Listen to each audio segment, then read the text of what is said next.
E rickshaw वालों की बदतमीजी और मनमानी खत्म होने का नाम नहीं ले रही है। 2 दिन पहले आरटीओ द्वारा ई रिक्शा वालों की चेकिंग कर जब्ती की कार्रवाई भी की गई थी, लेकिन फिलहाल कार्रवाई 2 दिन से बंद पड़ी है और ई रिक्शा चालक फिर से बेखौफ होकर सड़कों पर ही गाली गलौज कर लात घूंसे चलाने से भी बाज नहीं आ रहे हैं। आज मालीपुरा क्षेत्र में भी 2 ई रिक्शा चालकों के बीच विवाद के चक्कर में काफी देर तक यातायात बाधित रहा। स्क्रीन पर चल रहे इस वीडियो में आप साफ देख सकते हैं कि एक महिला ई रिक्शा चालक एक पुरुष ई रिक्शा चालक के साथ बीच सड़क पर रिक्शा को रोककर मारपीट करते दिखाई दे रही है। साथ ही युवक द्वारा भी उसे थाने चलने का कहा जा रहा है। इस पूरे तमाशे के दौरान सैकड़ों वाहन चालक परेशान होते दिखाई दिए।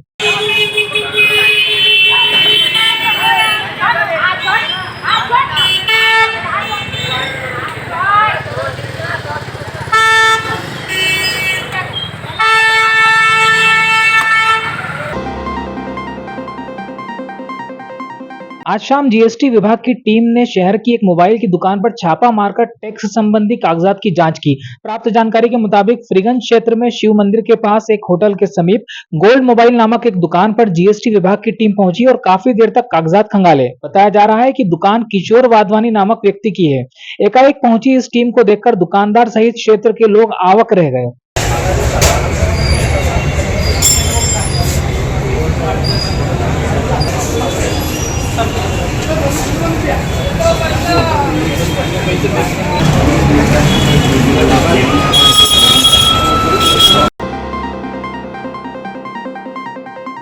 कल भाजपा ने मध्य प्रदेश विधानसभा चुनाव के लिए अधिकृत प्रत्याशियों की एक और सूची जारी की थी, जिसमें उज्जैन जिले की दक्षिण सीट से डॉक्टर मोहन यादव का नाम फाइनल हुआ था।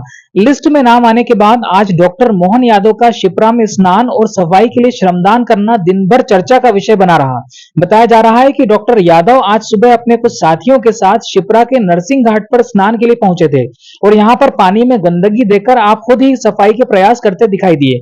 आम लोगों ने इस वीडियो को देखकर कई तरह के कयास लगाए, तो वहीं कांग्रेस नेताओं ने श्रमदान पर सवाल खड़े कर दिए। कांग्रेस के एक वरिष्ठ नेता और दक्षिण से टिकट के दावेदार ने डॉक्टर यादव के श्रमदान को ढोंग करार दिया। वहीं दक्षिण सीट से ही कांग्रेस के एक अन्य उम्मीदवार ने फेसबुक पर लिखा कि सफाई ऐसी बिल्कुल फोटोशूट जैसी।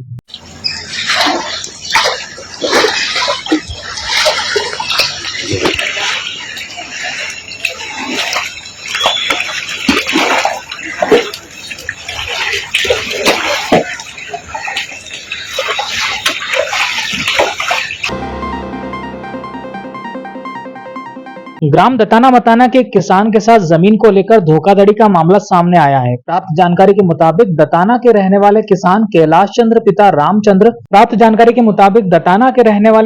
कैलाश चंद्र पिता रामचंद्र परमार नामक कृषक ने दताना में रहने वाली संपत बाई और उसके 2 पुत्र मनोहर और मेहरबान से दताना में ही कृषि भूमि साल 2003 में 7 लाख रुपए की राशि देकर खरीदी थी और जिसको विधिवत राजस्व रिकॉर्ड में चढ़ाकर शासकीय ऋण पुस्तिका के साथ उन्हें कृषि भूमि पर कब्जा भी दिया गया था। आपको इन लोगों द्वारा आश्वस्त किया गया था कि जब भी कहा जाएगा यह लोग आपके हित में भूमि की रजिस्ट्री करवा देंगे, लेकिन जब कैलाश चंद्र ने कई बार रजिस्ट्री का बोला तो ये लोग बात को टालते गए। बाद में कृषक को जानकारी लगी है कि उनकी जमीन को दताना तहसील के ही रहने वाले एक अन्य किसान को विक्रय कर रजिस्ट्री करवा दी गई है। कैलाश चंद्र का कहना है कि जमीन मालिक द्वारा उन्हें भरोसे में रखकर उनके साथ धोखाधड़ी की गई है। कैलाश चंद्र का कहना है कि जमीन मालिक ने उन्हें भरोसे में रखकर उनके साथ धोखाधड़ी की है। आपने कलेक्टर कार्यालय में शिकायती आवेदन देकर अपनी कृषि भूमि वापस दिलवाने का निवेदन किया है। संपत पति दयाराम और मनोहर पिता दयाराम और मेहरबान पिता दयाराम चौधरी से सन 2003 में खरीदी थी मैंने और उसके बाद से 20 साल से उस पर खेती करता हुआ आ रहा हूँ मैं। लेकिन पिछले साल मुझे जब मालूम पड़ा मई में कि आपकी ज़मीन बेच दी गई है और वो ज़मीन दूसरे किसी को दे दी, जब उसके पास में गया बीच में 2-4 बोलवान मैंने भी मैं रजिस्ट्री कर दो इसकी यार, तो मेरे को आलम टालम करता रहा। मैंने बार बार उसको समझाने का उसने करनी। फिर बाद में मैंने उससे कहा कि भैया जब मैं खेती करने का तो मेरे पास पीछे दादा लोग छोड़े और मेरे को मारने कूटने की धमकी थी उसने और बोले तेरी खेत कुछ नहीं जा, हमने तो बेच दी, तेरे से बने जो कुछ कर लेना। शहर के एक दिव्यांग युवक रोहित बैरागी ने अपने साथियों के साथ मिलकर वन मंत्री के खिलाफ शिकायती आवेदन देकर कार्रवाई की मांग की है। युवक का कहना है कि वन मंत्री ने 8 अक्टूबर को खंडवा में आयोजित एक कार्यक्रम के दौरान दिव्यांगों के लिए गलत शब्दों का प्रयोग किया था। उस संबंध में उज्जैन के समस्त दिव्यांगों की ओर से दिव्यांग 2016 अधिनियम के अंतर्गत FIR दर्ज करने की मांग की गई है। दिव्यांग प्रतिनिधि मंडल के रूप में 5 जने SP साहब को ज्ञापन देना है। मंत्री वन मंत्री विजय शाह के खिलाफ, क्योंकि वन मंत्री विजय शाह ने पूरे मध्य प्रदेश के दिव्यांगों को अशब्द बोला गया है और गाली लंगड़ा लूला भी बोला गया है। आज फ्रीगंज क्षेत्र में एक अजीब नजारा देखने को मिला और एक व्यक्ति डायल 100 की मौजूदगी में दूसरे व्यक्ति को लगातार 20-25 मिनट तक मारता दिखाई दिया। फ्रीगंज चौराहे पर लगभग 20 मिनट तक यह तमाशा चलता रहा और स्थानीय लोग भी तमाशबीन बने रहे। स्थानीय लोगों से मिली जानकारी के मुताबिक सोनू मैजिक चालक को शाहरुख नामक जेबकट द्वारा कुछ दिनों पहले चाकू मारकर जख्मी किया गया था। गाड़ी चालकों ने बताया कि शाहरुख ने सोनू को कुछ दिनों पहले ही चाकू मारे, जिसको लेकर आज शाहरुख मिला तो उसे सोनू ने बुरी तरह पीट दिया।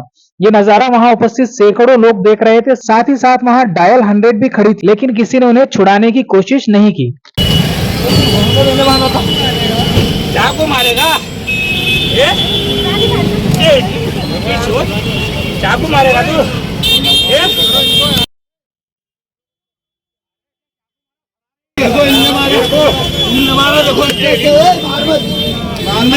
अभी भी काटने आया था, अभी भी कोतवाली में फोन लगा, कोतवाली अभी भी नहीं मारा।